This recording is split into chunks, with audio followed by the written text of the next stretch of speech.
आज आपण भेळ ही कविता पाहणार आहोत. बघा, ऐकूया आणि गाऊया. आई ग आई आई कर ना ग भेळ, छे रे बाबा मला नाही वेळ. एवढे कसले नाराज होता, भेळ करू बघता बघता.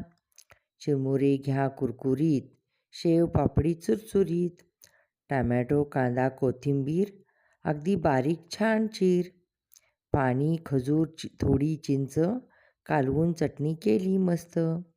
थोडं तिखट थोडं मीठ मिसळून टाका छान नीट. गोल बसा गालात हसा, वाटून घ्या फसा फसा. बघता बघता चट्टा मट्टा, कागद नक्की डब्यात टाका. बघा, ही कविता मंदाकिनी गोडसे यांनीही लिहिलेली आहे. ही कविता किती सुंदर आहे बघा.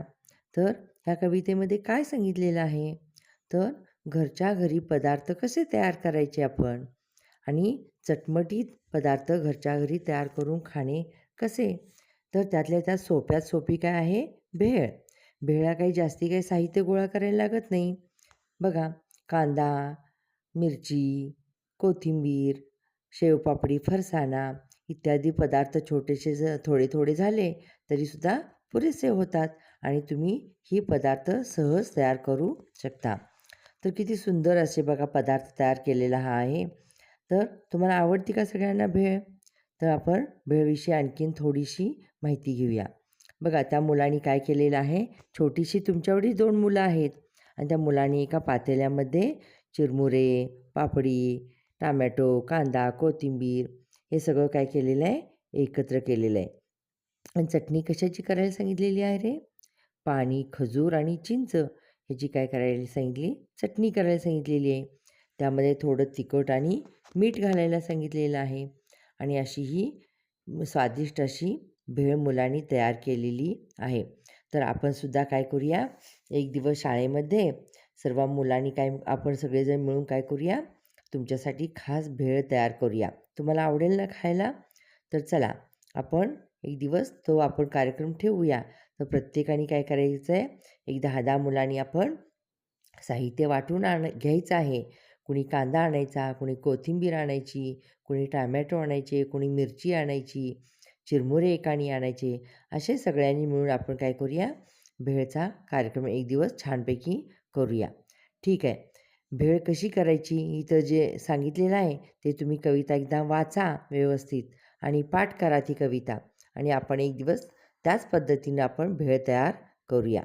ठीक आहे. यानंतर आपण वर्ग कार्य दिलेले आहे तो स्वाध्याय आपण आता पूर्ण करूया. तर भेळ तयार करण्यासाठी लागणारे पदार्थ पाटीवर लिही. आता तुम्ही इथं वर्गातसुद्धा काय करायचं आहे, पाटीवर लिहायचे आहेत भेळ तयार करण्यासाठी. यामध्ये चित्रामध्ये तुम्ही बघा, ह्या कवितेमध्ये वाचल्यानंतर तुम्हाला कळेल का कोणते कोणते पदार्थ लागतात. त्याची काय करायची आहे, तुम्ही एक छोटीशी छानपैकी यादी तयार करायची आहे. त्यानंतर बघा, प्रश्न दुसरा आहे, भाजी वेगवेगळ्या भाज्या तयार करायच्या. तर तुम्ही स्वयंपाकघरामध्ये आई भाजी करत असताना पाहता, आई कशा कशाची भाजी करते, कशी करते. तर इथं एक 4 चित्र दिलेली आहेत बघा. तर चित्र पहा, चित्रातील कृतीचा क्रम दिलेल्या गोलात लिही. असे इथं चौकोन दिलेले आहेत आणि इथं वरती छोटे छोटे कोपऱ्यामध्ये काय केलेले आहेत, गोल दिलेले आहेत बघा, अगदी गोल सर्कल केलेले आहेत. आता पहिल्यांदा काय करायचं आहे, इथं भाजी कशाची करायला लागलेली आहे तुम्हाला माहिती आहे? तर वांग्याची भाजी करायला लागलेली आहेत. वांगं दिसतं का? तर पहिल्यांदा वांगं काय करून घेतलेलं आहे बघा, क्रम लिहायचा आहे. पहिल्यांदा काय कृती केलेली आहे, वांगं धुतलेलं आहे, नंतर वांगं चिरलेलं आहे, नंतर वांगं गॅसवरती इथं कढईमध्ये परतलेलं आहे आणि त्यानंतर ताटामध्ये वाढून घेतलेलं आहे. असा हा क्रम लावायचा आहे. हे आपल्याला स्वाध्याय पूर्ण करायचा आहे. त्यानंतर प्रश्न आहे बघा, खालीलपैकी एक पदार्थ तयार करण्याची कृती सांगा. भेळ तयार करणे, चहा तयार करणे, पुरी तयार करणे, सरबत तयार करणे. एकाची कोणतीही कृती तुम्ही लिहायची आहे. म्हणजेच कृती म्हणजे काय, आपण कसं तयार करणार आहोत ते थोडक्यात लिहायचं आहे. त्याच्यानंतर पुढचा प्रश्न आहे, चित्रकोडे पूर्ण करा. चित्र शब्द कोडे असं दिलेलं आहे. तर वरती काय दिलेलं आहे बघा. पहिल्यांदा इथं माकड दाखवलेलं आहे. हां, तर हे काय करायचं आहे, तुम्ही इथं माकड असा शब्द लिहायचा आहे. वरती काय दिलेलं आहे, वरती कबूतर हा शब्द दिलेला आहे. कबूतर दाखवलेलं आहे, कबुतराचं चित्र. तुम्ही तो शब्द ह्या प्रत्येक चौकटीमध्ये लिहायचा आहे. त्याच्यानंतर बघा, शब्द साखळी तयार कर. जसे हिरवा, हिरवा हिरवा हा लाल शब्द दाखवलेला आहे. त्यानंतर त्यापुढं त्याच नावाने शेवटच्या अक्षराने शब्द काय तयार झालेला आहे, वाकडा.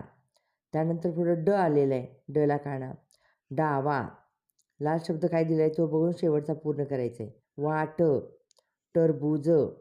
ह्याप्रमाणे आता तुम्ही काय करायचे आहेत, अ, आ, ई हे 4 शब्द दिलेले आहेत. माकड, भाकर, पालक आणि सरबत हे 4 शब्द दिले आहेत. ह्यापासून काय करायचं, तुम्ही शब्दसाखळी पूर्ण करायची आहे. आणि हा स्वाध्याय तुम्ही आपल्या मराठीच्या वहीमध्ये छानपैकी लिहायचा आहे.